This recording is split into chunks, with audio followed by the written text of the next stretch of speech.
Math, textbook 5A, chapter 1.3, on page 16.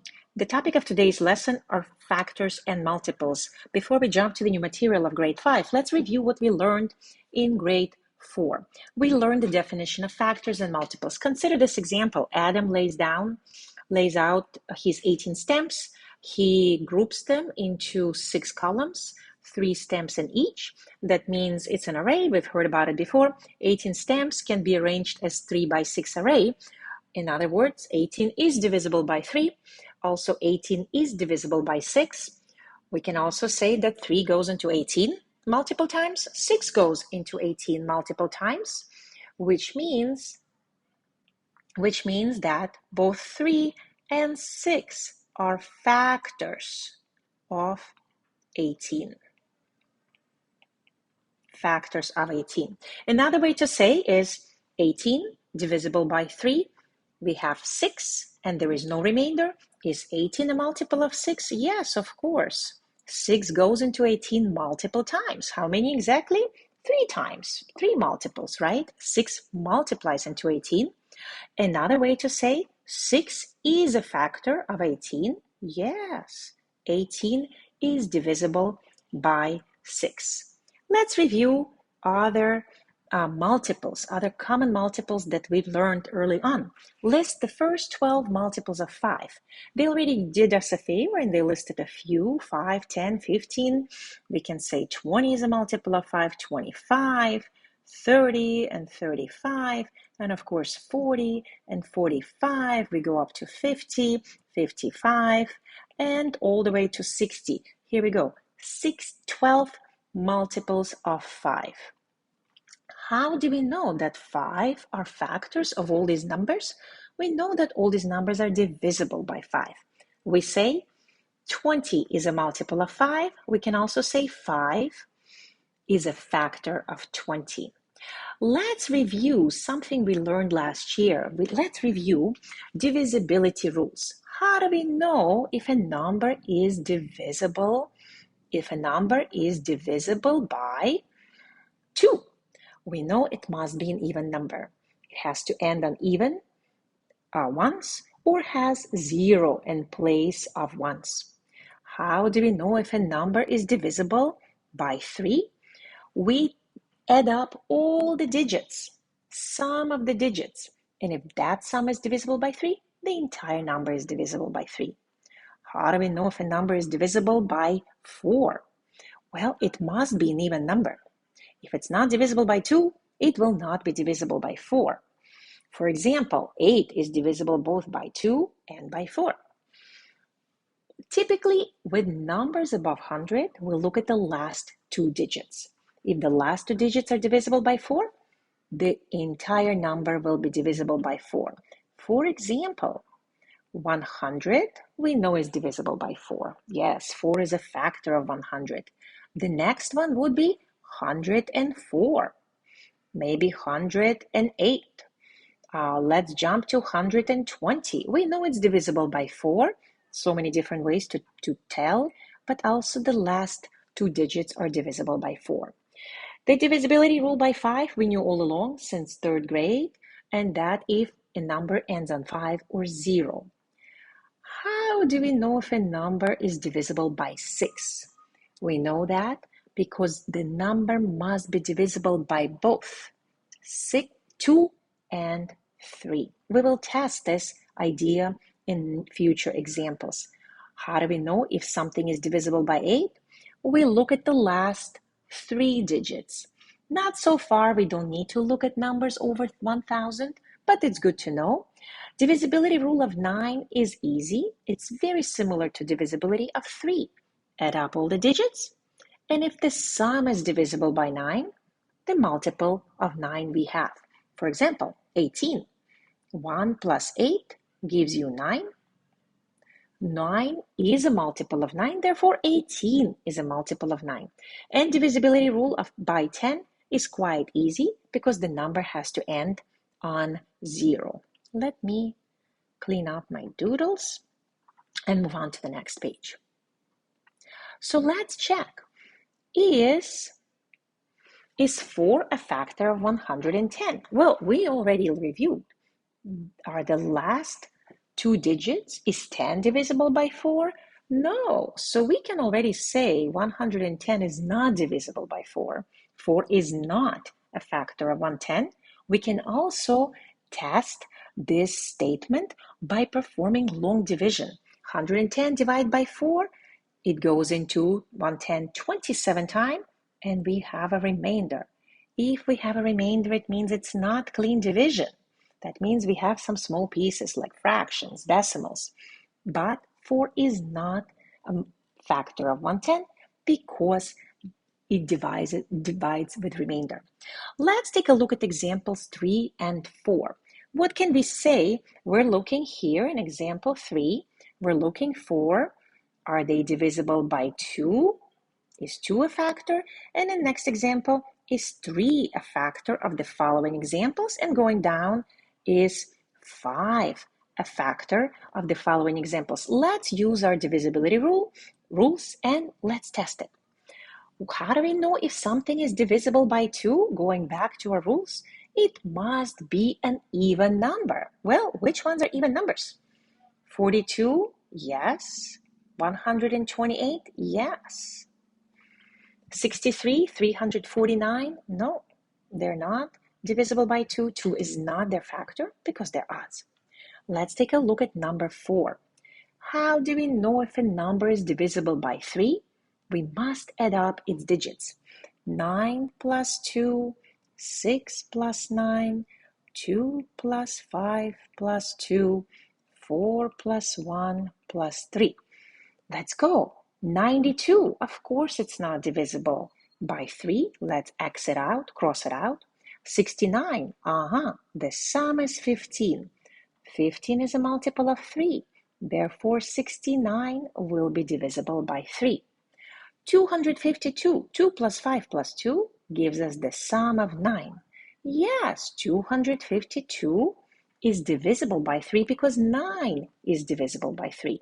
And 413, 4 plus 1 plus 3, adding the digits, we have only 8. 8 is not divisible by 3, therefore the number is not divisible by 3. I will let you solve number 5 on your own. Divisibility rules by 5. We all remember them, even from second grade. Let's jump to number 6. Number 6 is asking us to find all factors of 84. Something that looks like that. But if you guys recall, we used a tool called Factoring Rainbows last year. And for many of you, it's a little bit hard to write, but let's give it a try. To find, I'm going to use the space at the bottom of the page. 84. To find all factors of 84, we start with the smallest and the largest. 1 times 84 gives us 84. It's an even number. It's divisible by 2. 2 and 42 is a pair of factors. Is it divisible by 3? Well, 8 plus 4 is 12. Yes, it is divisible by 3. 3 times 26, I should say. 84 divided by 3. Yeah, 28. 3 and 28. That's another pair of factors. Is it divisible by 4? Yes. 4 times 21 gives us 84. Is it divisible by 5? No, doesn't end on 5. Is it divisible by 6? Well, it is divisible by 2 and 3. Therefore, it will be divisible by 6. 6 times 17. 6 times 17 gives us a product. No, not 17. Miss Natasha's making a mistake.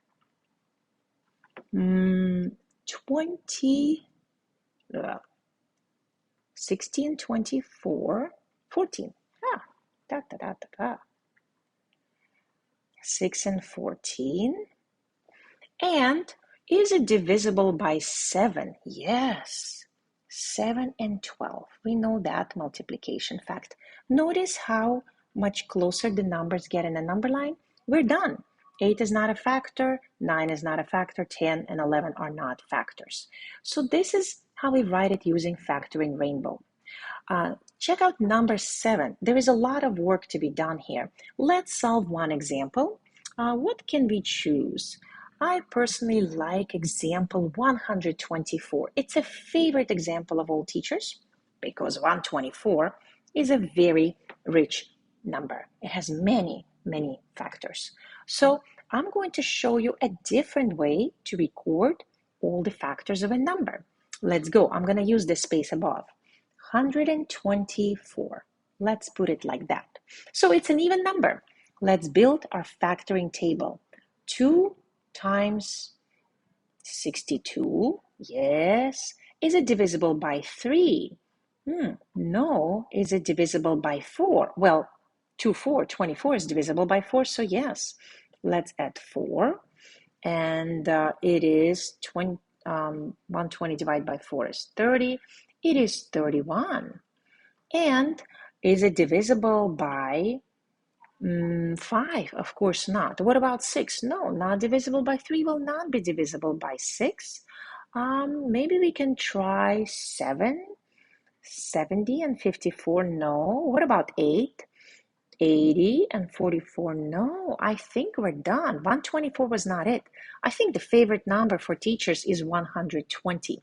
I'll let you finish this page, and as we move on to answering next questions. So please complete the solutions for number 7 by finding all factors of a number. Either you use a rainbow, factoring rainbow, or you can use a little table and stack them up.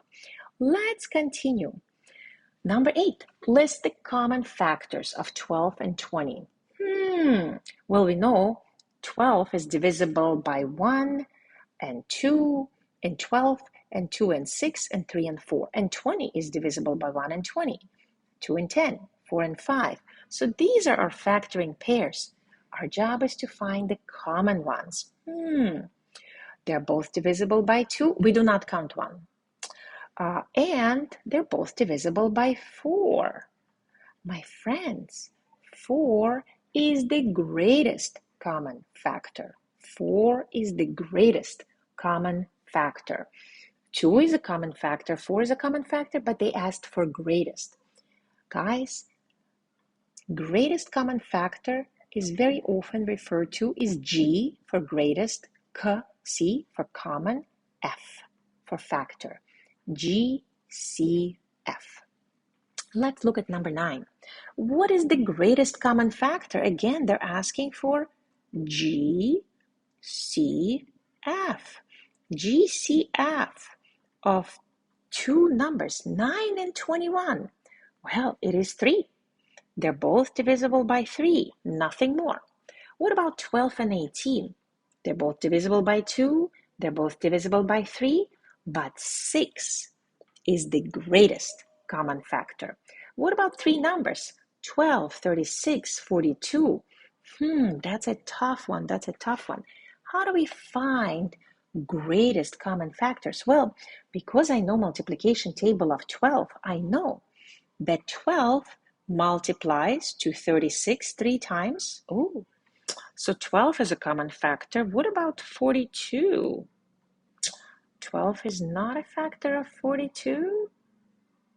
It's a factor of 48 and 36. Then I would go with 6. I would go also with 6 as a common factor. 6 goes into 12 2 times, 6 goes into 36 6 times, and 6 goes into 42 7 times. So here we go. This is how we find common factors for 2 and more numbers. They're multiple, there are many of them, but we're always, one of the special properties is the greatest one. We always try to find the largest, the greatest common factor. We call it GCF. Now let's take a look at a different content. Common multiple, common multiple, common multiple. So we worked with factors, right? Right here we said greatest common factor, GCF, also known as greatest common factor. Let's take a look at greatest common multiple. Is 48 a common multiple of 6 and 8? Of course. 6 goes into 48, 8 goes into 48? Yes, I can say that 6 and 8 are both common factors of 48. And in other words, 48 is a common multiple of 6 and 8. Give a common multiple of 3, 4, and 9. Well, 3 goes into 9, but 4 does not. 3 and 4 both go into 12. We know that, but 9 does not. So the next one I would say is 36. Why? Well, 3 goes into 36 12 times, 4 goes into 36 9 times, and 9 goes into 36 4 times. So 36 is the common multiple of 3, 4, and 9. Look at the exercise number 12. Give a common multiple of 5 and 8. Well, very often you will notice that common multiple of two numbers often, but not always, is a product of those two numbers. And we know 5 and 8 are super easy example. 5 times 8 equals 40. Yes, 40 is a common multiple of 5 and 8. It's also new concept, new terminology, lowest common multiple. Of course, it's lowest because the next one would be 80, and the one after this would be 120, and the one after this would be 160. As you can see, plus 40 each time in our pattern, plus 40, plus 40. Yes, 5 goes into 80, 8 goes into 80, but 80 is a common multiple. It is not lowest common multiple. Lowest common multiple has its own abbreviation. Let's put down big GCF for greatest common factor, LCM for least common multiple. Let's practice this idea of a least common multiple, lowest common multiple. Very often I'm just going to abbreviate it LCM. So let's write LCM of 3 and 4. My friends, in this case, we simply multiply these numbers. 12 is LCM. There's others. There's 24, there is 36, there is 48, but the lowest common multiple is 12. 6 and 9.